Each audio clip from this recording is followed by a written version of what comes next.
Welcome to Ornaments of Grace, stories for Advent and Christmas.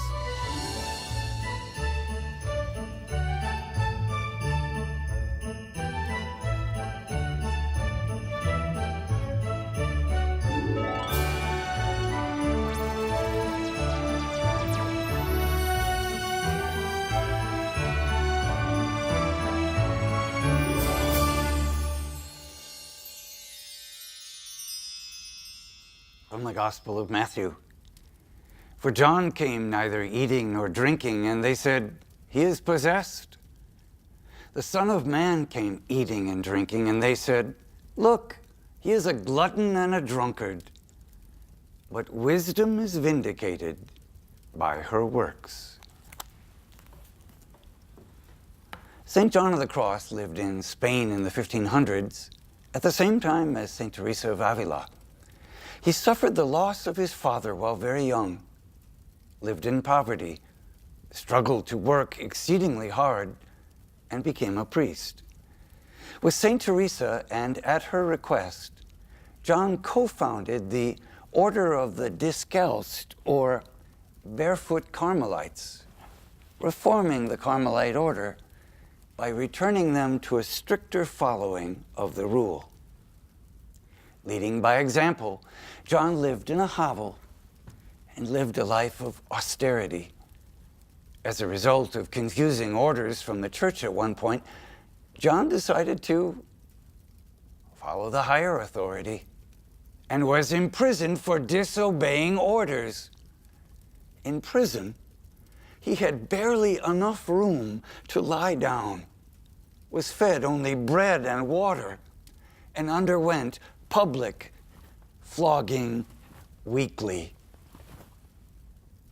During this time, John wrote beautiful poetry and received insights from consoling heavenly visitations, which he shared in many of his writings. He miraculously escaped from prison after 9 months.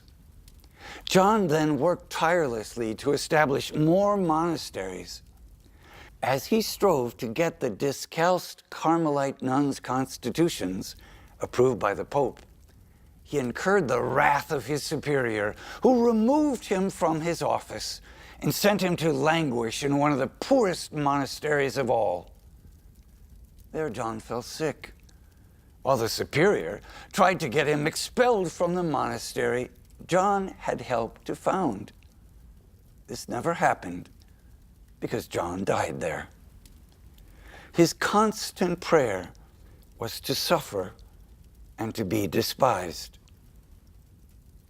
As the scripture says in today's gospel, to follow Jesus as John the Baptist did will lead to being despised by some. To do as Jesus himself did will also lead to being despised by some. There is no way around the cross.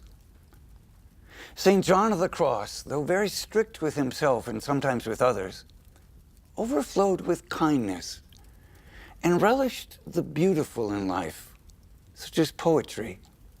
He threw himself into the works of God with great energy and enthusiasm. In the end, even his enemies saw his sanctity. John wrote about and lived through the dark night of the soul, a period of cleansing and emptying through which we must pass to be purified, leaving room in our hearts for God to fill us with the freedom to act with the wonderful energy of God's own life, to spread God's radiant light in our world. St. John of the Cross is our 13th Ornament of Grace.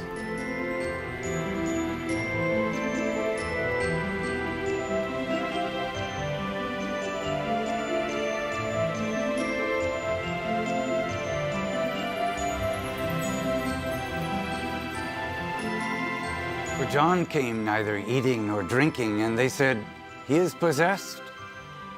The Son of Man came eating and drinking, and they said, "Look, He is a glutton and a drunkard, but wisdom is vindicated by her works. Observing the beautiful ornaments, how can you submit to the heavy trials of the dark night without getting lost there? Do you have a favorite saint who suffered greatly and yet performed marvelous works with an energy that can only come from God? How does that saint help to guide you in everyday life?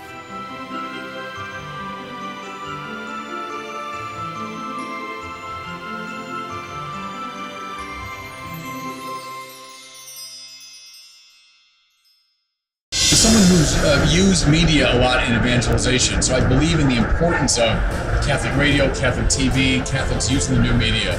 Can I encourage everyone to watch Shalom TV? I think it's a great vehicle of evangelization. And God bless all of you. Shalom World, God's own channel.